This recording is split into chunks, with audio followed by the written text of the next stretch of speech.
मैं एक बड़े अहम इशू पे बात करना चाहता हूँ मैं और मुखातिब होना चाहता हूँ जनाब मोहतरम इंजीनियर मोहम्मद अली मिर्ज़ा साहब से। और मैंने कभी उनके बारे में वीडियो नहीं बनाई या उनके जो पॉलिटिकल ख्यालात हैं इसके बारे में कभी इजहार नहीं किया। ज़िंदगी में एक दो मरतबा सिर्फ उनके बारे में बात की और वो मैंने इसलिए बात की कि मैंने उनसे सीखा। और ये एक्चुअली मुझे आज इसलिए बात करनी पड़ रही है कि मैं एक गाड़ी में ट्रैवल कर रहा था और हम गाड़ी में जितने लोग मौजूद थे उनमें अक्सरियत इंजीनियर साहब को सुनने वालों की थी। और अचानक उनका एक क्लिप जो है वो चल गया और उनका जो क्लिप है उसके अंदर कुछ पॉलिटिकल बातें थी। वो बातें सुनने के बाद मुझे ऐसा लगा कि इसके ऊपर मुझे ज़रूर बात करनी चाहिए और इंजीनियर साहब को कुछ चीज़ों के हक़ाइक़ बताने चाहिए। देखिए मैं पहले तो ये आपको बता दूं कि मैं उनका फॉलोअर रहा हूं और मैं उनको सुनता रहा हूं। मैंने जब बाकायदा नमाज़ पढ़ना शुरू की आज से कई साल पहले, तो उस वक्त मैं इंजीनियर मोहम्मद अली मिर्ज़ा साहब को, दीगर कुछ और उलमा इकराम को और मौलाना तारिक जमील साहब को मैं बड़ी बाकायदगी से सुनता था और मैंने इन सब लोगों से, उलमा इकराम से कुछ ना कुछ सीखा। लिहाजा इन सब का बड़ा एहतराम मेरे दिल के अंदर मौजूद है। लेकिन गुज़िश्ता कुछ अरसे से मैं इंजीनियर साहब के अंदर कुछ चीज़ों की तब्दीली देख रहा हूँ और लगातार देख रहा हूँ। अब मेरे बारे में भी उन्होंने दो चार बातें की और दो तीन बातें ऐसी थी मेरे बारे में जहां मुझे लगा कि शायद उन्होंने जो अल्फाज इस्तेमाल किए या जो फैक्ट उन्होंने बयान किया वो वैसे नहीं है। लेकिन मैंने फिर भी मैंने कहा कोई बात नहीं, खैर है, मैंने उनसे क्योंकि सीखा है तो एक एहतराम है। अगर उनके बयान करने में कोई चीज़ मेरे हवाले से गलत भी बयान हो गई है तो भी मैंने कहा कोई बात नहीं, उन्हें बोलने दीजिए, मैंने कभी जवाब नहीं दिया। लेकिन आज जो उन्होंने किया, उन्होंने पूरे के पूरे एक पाकिस्तान की आवाम के एक बड़े हिस्से के ऊपर उन्होंने एक बहुत बड़ा एलिगेशन लगा दिया इंजीनियर साहब ने। तो मुझे लगता है कि ये चीज़ें उनके सामने रखनी पड़ेंगी। एक फील्ड उनकी है जहाँ पे उनके पास नॉलेज है, वहाँ हम उन्हें चैलेंज नहीं करते। लेकिन ये जो मिलिट्री एस्टेब्लिशमेंट की फील्ड है या पाकिस्तान की सियासत में एस्टेब्लिशमेंट की मुदाखलत की फील्ड है, यहाँ पे बयान देना तो बड़ा आसान है लेकिन इसको इन डेप्थ जानना बहुत मुश्किल है। मैं क्योंकि मिलिट्री एस्टेब्लिशमेंट को बहुत अच्छे तरीके से जानता हूँ और मैं बतौर जर्नलिस्ट काम करता रहा हूँ, इन लोगों के साथ राब्ते में कल भी था और आज भी अगर मुझे खबरें मिलेंगी तो राब्ते में रहूँगा। लेकिन ये जो इंजीनियर साहब का नॉलेज है ये बहुत महदूद है और जो बातें उन्होंने की है ये इंतहाई खतरनाक है, ना सिर्फ पाकिस्तान के लिए बल्कि इंजीनियर साहब के लिए भी। वो इसलिए कि जो गाड़ी में लोग बैठे हुए थे, जो अक्सरियत इंजीनियर साहब को सुनने वाली थी, उन्हें मायूसी हुई ये स्टेटमेंट सुनने के बाद और उन्होंने हैरत का इजहार किया कि ऐ की हो गया इंजीनियर साहब नु, या ये किस तरह की बातें कर रहे हैं, ये हम तो इन्हें सुनते हैं। तो इंजीनियर साहब अपनी हैसियत और अपनी जो वक़्त है या लोगों के दिल में जो उनका एहतराम है एक और नुक्ता नज़र से उसको डैमेज कर रहे हैं बदकिस्मती से। तो नाज़रीन शुरू करते हैं कि इंजीनियर साहब ने स्टेटमेंट क्या दिया। तो इंजीनियर साहब, आपने फरमाया कि ये डिजिटल दहशतगर्दी की आपने टर्म इस्तेमाल की और पाकिस्तान तहरीक इंसाफ के हवाले से आपने इस्तेमाल की कि ये डिजिटल दहशतगर्दी करते हैं। फिर आपने टीटीपी से ज़्यादा पाकिस्तान तहरीक इंसाफ को कसूरवार करार दिया अपने स्टेटमेंट में। फिर आपने कहा कि एक जमात मुनज़्ज़म तरीके से पूरे इदारे को रगड़ा लगा रही है, तहरीक इंसाफ को आपने ये कहा कि, और ये कहा कि मुनज़्ज़म तरीके से कर रहे हैं। दूसरा आपने कहा कि पाकिस्तान का नज़रियाती कत्ल कर रहे हैं फौज पर तनकीद करके, ये नज़रियाती दहशतगर्दी है, आपने ये भी करार दिया। फिर आपने कहा ये फौज पर बतौर इदारा एक हमला हो रहा है, यानी पूरे इदारे के ऊपर ये अटैक है। फिर आपने इमरान खान साहब की कैरेक्टर असैसिनेशन करते हुए कहा कि इमरान खान का पता नहीं क्या माजी है और मुस्तकबिल पता नहीं क्या होना है, ये भी आपने कहा। फिर आपने फितना कत्ल से बड़ा जुर्म आपने कहा करार दिया, कुरान पाक में वाकई है, और आपने फिर पाकिस्तान तहरीक इंसाफ को और उनके लोगों को फितना करार दे दिया। अब इसके बाद आपने कहा कि ये सारी सियासी बातें करने के बाद आपने कहा कि हमारा ये प्लेटफॉर्म सियासी नहीं है, इसलिए मैं इस लेवल पर नहीं उतरता। यानी आप कुछ और भी बताना चाह रहे थे, क्योंकि आप ये कह रहे थे कि नून लीग और पीपल्स पार्टी से बदतरीन जमात आपने पाकिस्तान तहरीक इंसाफ को करार दिया। अच्छा जी, इसके बाद आपने कहा कि तलबा इनके हाथों को गुमराह हो रहे हैं। हिटलर से आपने इमरान खान साहब को तशबीह दी और फिर आपने ये भी क्लेम किया कि पाकिस्तान तहरीक इंसाफ के 4 टुकड़े हो चुके हैं और मजीद टुकड़े भी होंगे, ये आपने पेशनगोई की। इसके अलावा आपने कहा कि इमरान खान साहब माफ़ी मांगे। अब जरा ये जो आपका स्टेटमेंट है इंजीनियर साहब, इसकी मैं कुछ चीज़ें आपके सामने रख देता हूँ। नंबर 1, डिजिटल दहशतगर्दी, ये टर्म आपने कहाँ से सुनी? ये तो पाकिस्तान के army chief general Asim Munir साहब बोलते हैं, या ये टर्म जो है वो मरियम नवाज बोलती हैं, या ये टर्म जो है PMLN के लोग ज़्यादातर बोलते हैं। तो मुस्लिम लीग नून और मिलिट्री एस्टेब्लिशमेंट की जो टर्मिनोलॉजी है डिजिटल दहशतगर्दी, जो उन्होंने पाकिस्तान तहरीक इंसाफ के खिलाफ मुतारफ करवाई थी, इसको आपने बड़ा क्लैरिटी के साथ ये कह दिया कि ये पाकिस्तान तहरीक इंसाफ है और ये डिजिटल दहशतगर्द हैं।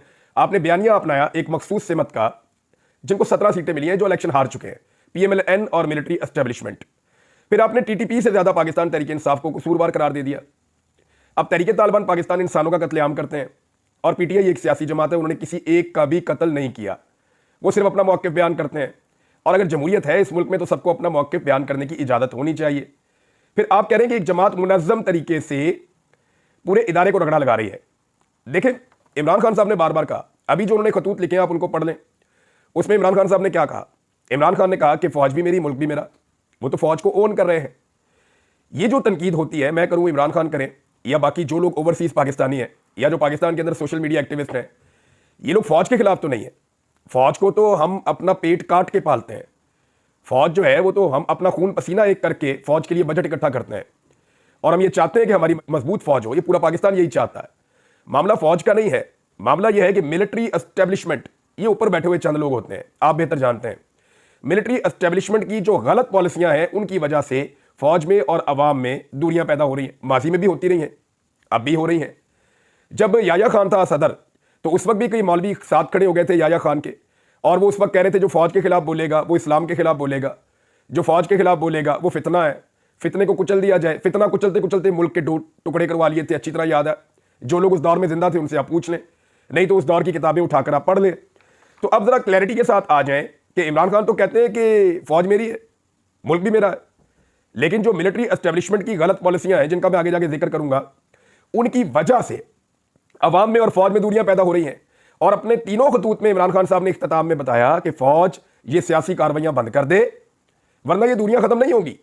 और पाकिस्तान की फौज और पाकिस्तान के मुल्क के मफाद में है कि फौज और अवाम के बीच में खलीज खत्म हो या कम हो। उसका फार्मूला भी वो बताते हैं कि ये जो गंद आप 70 साल से मार रहे हैं ये बंद कर दें। और ये गंद इमरान खान साहब के दौर में भी इन्होंने मारा है, तो ये बंद कर देना। अब किसी दौर में तो बंद करना है, किसी ने तो आगे इसको रोकना है। तो आज इमरान खान उसको रोकने के लिए खड़ा है, कल कोई और खड़ा था, परसों कोई और खड़ा था, लेकिन जितनी शिद्दत और ताकत से इमरान खान खड़ा ऐसे कोई खड़ा नहीं हो सका। तो एक तो जो फौज के ऊपर तनकीद, यानी पाकिस्तान का नजरियाती कत्ल हो रहा है, जो फौज पे तनकीद हो रही है, भी पाकिस्तान के कौन खिलाफ है खुदा ना खास्ता, और फौज के ऊपर तो तनकीद हो नहीं रही है। तो फौज की जो एस्टेब्लिशमेंट है उनकी पॉलिसी पे तनकीद हो रही है कि अपनी एक्सटेंशन के चक्कर में एक आर्मी चीफ पूरे मुल्क को यरगमाल बना देता है। और ये अब से नहीं हो रहा, हमेशा से हो रहा है। राहील शरीफ की क्या ख्वाहिश थी? एक्सटेंशन। जनरल बाजवा को क्या चाहिए था? एक्सटेंशन। ये जो अभी 26वीं तरमीम पास करवाएगी, जिस तरीके से करवाएगी, उसके बाद हुआ क्या? एक्सटेंशन। 5 साल की मुद्दत मुलाजमत होगी आर्मी चीफ की, और इससे पहले भी यही होता रहा है। तो एक्सटेंशन है ना, एक बंदा अपनी नौकरी की खातिर पूरे मुल्क को दांव पर लगा देता है अपनी बादशाहत की खातिर। इसको नजरियाती दहशतगर्दी आपने करार दिया। ये आप कह रहे हैं कि ये फौज पर बतौर इदारा हमला हो रहा है। मैं आपको बार बार कह रहा हूं कि पाकिस्तानी अवाम फौज पे हमलावर नहीं है, ना पाकिस्तानी अवाम फौज से नफरत करती है। पाकिस्तानी अवाम सिर्फ फौजी क़यादत की पॉलिसियों से नाला है। वो ये कहती है कि आप सियासत में मुदाखलत बंद करें और वो तमाम काम जो माजी में आप करते रहे हैं और हम आंखें बंद करके यकीन करते रहे। इमरान खान का कसूर ये है कि ये वो पहला आदमी है जिसने आम आदमी को समझा दिया कि ये मुदाखलत हो रही है।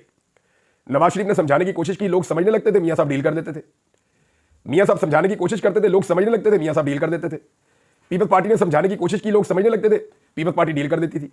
आज इमरान खान का फर्क यह है कि उसने समझाने की कोशिश की, लोग समझ गए, और इमरान खान ने डील नहीं की। तो यह फर्क है, ये मैं आपको बता देता हूं। फिर एक और आपने कैरेक्टर असैसिनेशन की, आपको जेब नहीं देती। इमरान खान के माजी का क्या किसी को नहीं पता? वो खुद अपने मुंह से कहता है मैं कौन सा कोई फरिश्ता था। इंजीनियर साहब, किसी के माजी के ऊपर भी कोई उंगली उठा सकता है, माजी तो किसी का भी साफ नहीं होता। बड़े बड़े सहाबा इकराम के माजी के ऊपर भी लोग उंगलियां उठाते थे। हम तो उनके पैरों की खाक भी नहीं है, हम तो उनके जूतों की खाक भी नहीं है। लेकिन आप इमरान खान की कैरेक्टर असैसिनेशन कर रहे हैं। क्या आपने उसके दिल में झांक कर देखा है कि वो अल्लाह के कितने करीब है? हो सकता है अल्लाह रब्बुल इज्जत उसको आपसे ज्यादा पसंद करता हो सकता है अल्लाह के नजदीक उसके दर्जात आपसे ज्यादा बुलंद हो। तो आप उसकी कैरेक्टर असैसिनेशन कर रहे हैं कि इसका माजी क्या था, इसका हाल क्या। आप फैसला करेंगे इंसानों के कैरेक्टर्स का, आप फैसला करेंगे कि कौन क्या है। कुछ फैसले रब पे छोड़ दीजिए, उसको ये फैसले करने दीजिए। आपने फैसला करना है तो इस बुनियाद पे करना है कि मेरे मुल्क के लिए कौन ठीक है। आपकी अपनी एक पॉलिटिकल राय हो सकती है, लेकिन आपने कहा कि फितना करार दिया पूरी तरीके इंसाफ को। आपको पता है इन्हें पाकिस्तान में कितना वोट पड़ा है? इनसे बल्ले का निशान छीन लिया, इनसे इनकी तमाम सहूलियात छीन ली, इन्हें दीवार के साथ लगा दिया गया। फिर भी अवाम की सबसे बड़ी तादाद ने, करोड़ों की तादाद में निकलकर बदतरीन धांधली और फस्तायत और जुल्म और जबर के बावजूद निशान ढूंढ ढूंढ कर लोगों ने ठप्पे लगाए और इमरान खान के साथ खड़े हुए। आप अंदाजा कीजिए, यानी आप जिन्हें फितना करार दे रहे हैं वो पाकिस्तान की सबसे बड़ी अक्सरियत है। इस तरह तो इंजीनियर साहब, बड़ी माजरत के साथ, आपको भी लोग फितना कहते हैं तो आपका उसके ऊपर दिल नहीं दुखता, आपको तकलीफ नहीं होती जो आप इन्हें फितना करार दे रहे हैं? जब ISI ने मुझे उठाया था, मेरे पे टॉर्चर कर रहे थे, तो मुझे कहते थे तुम फितना हो, और मुझे कहते थे तुम्हारा एक तरफ का बाजू और एक तरफ की टांग काट देंगे। मैं तो अपना काम कर रहा था। मैंने उन्हें कहा जी कोई इलीगल मैंने काम किया है, कोई गैर कानूनी गैर आईनी काम किया है, मुझे अदालत में पेश कर दें। उन्होंने कहा जी अदालतें तुम छूट जाते हो वहां से। तो भैया अदालतों से मैं इसलिए छूटता हूं ना कि आप साबित कुछ नहीं कर सकते। मैं जो बात करता हूं पाकिस्तान के आईन और कानून के दायरे के अंदर रहकर करता हूं, उससे बाहर जाता नहीं हूं। या तो आप आईन और कानून को बदल दें, या फिर जो मैं बात कर रहा हूं मुझे करने दें। जबरी तौर पे लापता करके फितना करार दिया गया था, और वही काम आज आपने किया पूरे पाकिस्तान की सबसे बड़ी सियासी जमात। यानी आप पाकिस्तान के 80% लोग आज इमरान खान के साथ हैं, 70-80% कम से कम इतने होंगे। सर्वे करवा कर देख लें आप। तो इतने सारे लोगों की आपने इज्तिमाई तौहीन कर दी और आप ये कह रहे हैं कि ये सारे फितना है। ये अफसोसनाक है। आप अपनी क्रेडिबिलिटी के ऊपर जो है वो बट्टा लगवा रहे हैं। और मैं एक बात अर्ज करूं, मुझे जाती तौर पे ऐसा लगता है कि ये इंजीनियर साहब आप नहीं है, ये कोई और आपके अंदर बोल रहा है या कोई मजबूरी आपके अंदर बोल रही है। आप ऐसे हो नहीं सकते। जिस इंजीनियर मोहम्मद अली मिर्जा को मैं सुनता था चंद साल पहले तक, वो ऐसा था नहीं। मैं और बहुत सारे उलमा इकराम को भी और तमाम मकातब फिक्र के उलमा इकराम को सुनता हूं।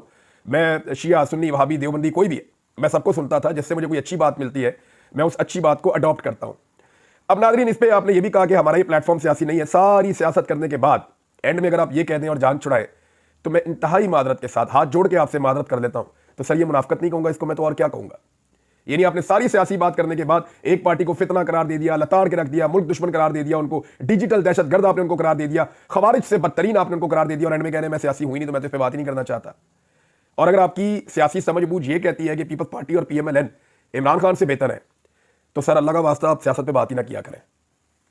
आप सिर्फ माशी आदादोशुमार उठा के देख लें, इमरान खान के दौर के और आज के उठा के देख लें। आप सिर्फ कारकर्दगी उठाकर देख लें।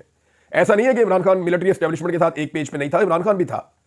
लेकिन मुझे हैरत इस बात पे होती है कि नवाज शरीफ और पीपल्स पार्टी, जिन्होंने 1 दर्जन मरतबा अवाम को ट्रक की बत्ती के पीछे लगाया कि हम मुल्क में सिविलियन सुपरमेसी लेकर आएंगे, हम मुल्क के अंदर जो है वो मिलिट्री एस्टेब्लिशमेंट को उसके किरदार में वापस भेजेंगे, इन्होंने 1 दर्जन मरतबा कौम को इस ट्रक की बत्ती के पीछे लगाया। आप इन पर यकीन करने को तैयार हैं। और वो एक आदमी जिसने पहली मरतबा एस्टेब्लिशमेंट के खिलाफ झंडा बुलंद किया और उससे एक मरतबा यह गलती हुई कि उसने एस्टेब्लिशमेंट के साथ अच्छे ताल्लुकात बनाए और वहां भी उसको धोखा मिला, तो आज अगर वो आदमी खड़ा है तो आप एक मरतबा उस पर भरोसा करने को तैयार नहीं है, तो इसका मतलब पता क्या है? इसका मतलब यह है कि आप इमरान खान के बोगज में मुब्तला है। इसका मतलब यह है कि आप मुस्लिम लीग नून के कारकुन हैं, आपका मुस्लिम लीग नून से बहुत अच्छा ताल्लुक है और मुस्लिम लीग नून की वजह से आप एस्टेब्लिशमेंट की पॉलिसी को टो कर रहे हैं। यानी अब बहुत कुछ ऐसा हुआ है। यानी आप कह रहे हैं कि PTI के 4 टुकड़े हो गए। कौन से टुकड़े हुए इंजीनियर साहब? आज भी इमरान खान जिस पे हाथ रखता है वो लीडर बन जाता है इस पार्टी में, जिससे हाथ उठाता है वो परवेज खटक और मरवत बन जाता है।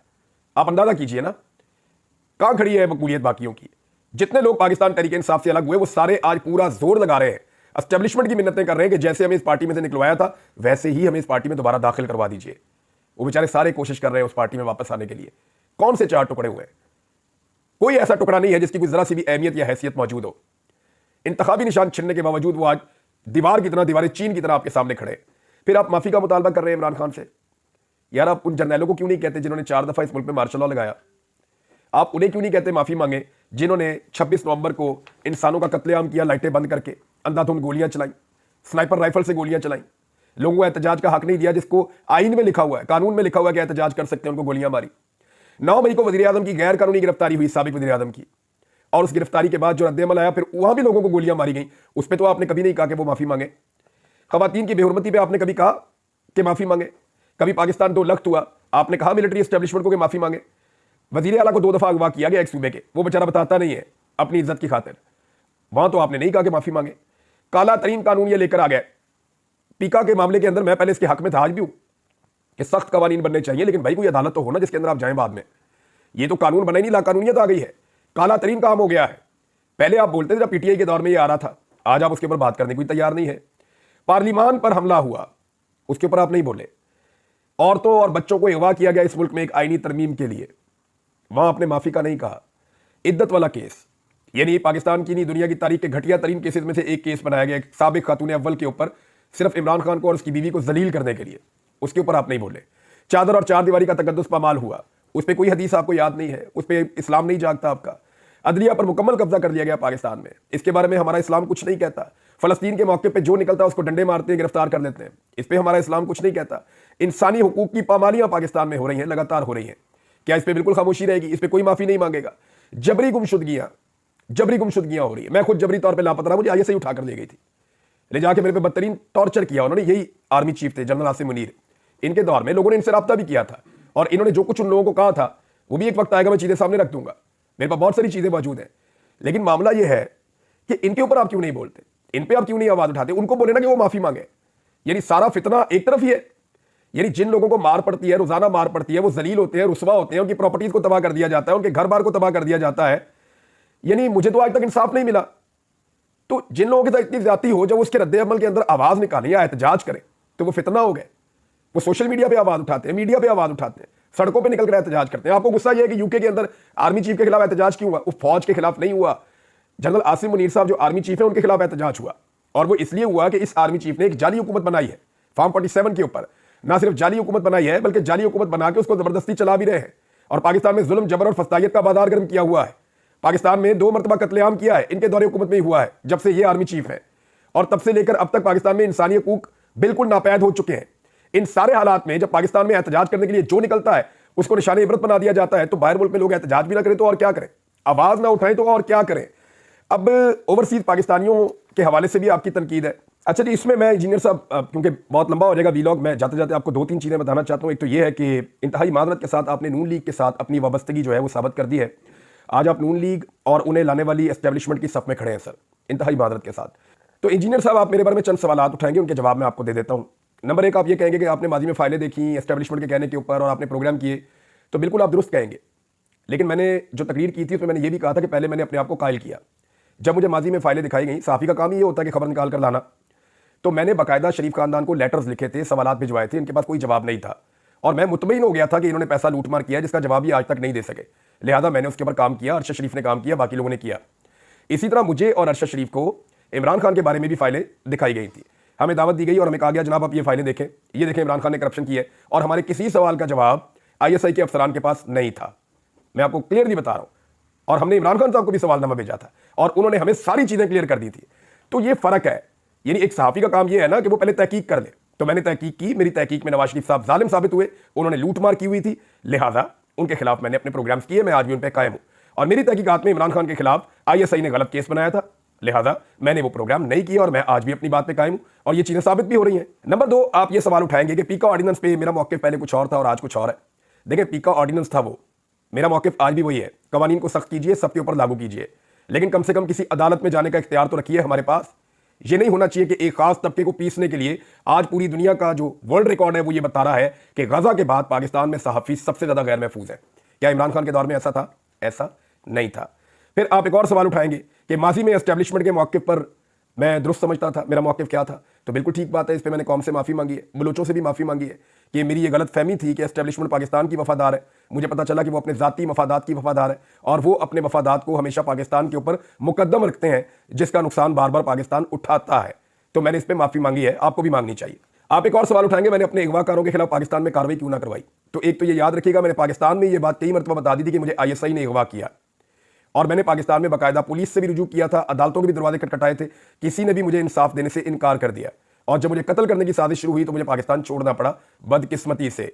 तो मैंने पूरा जोर लगाया पाकिस्तान के अंदर इंसाफ लेने का, लेकिन क्योंकि वहां पे आर्मी चीफ है, लेकिन क्योंकि वहां पूरा का पूरा मिलिट्री एस्टेब्लिशमेंट है, तो मुझे इंसाफ मिलने की कोई उम्मीद नहीं थी और कोई दरवाजा नहीं खुल रहा था। फिर आप मुझे बतौर सहाफी बैलेंस होने का मशवरा देंगे, तो मैं आपको एक चीज बता दूं इंजीनियर साहब, कि मैं सही और गलत के बीच में बैलेंस नहीं हो सकता।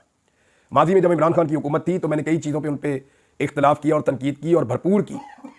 हो सकता है मैं आइंदा भी तनकीद करूं, लेकिन एक बात आप अपने जहन में रखें कि मैं मरे हुए को नहीं मारूंगा, क्योंकि मैं सहाफ़ी होने से पहले एक इंसान भी हूं और मुसलमान भी हूं। तो तारीख की दुरुस्त सिमत में खड़े होना, मजलूम का साथ देना, यह भी हमारी जिम्मेदारी होती है। मैं अगले वीडियो में नाज़रीन आपको खबरें बताऊंगा। इंजीनियर साहब का बड़े अरसे से उधार था, मैं चाह रहा था कि मैं ना इस बारे में बात करूं, लेकिन उनके इस क्लिप ने मुझे मजबूर किया। अपना ख्याल रखिएगा अपने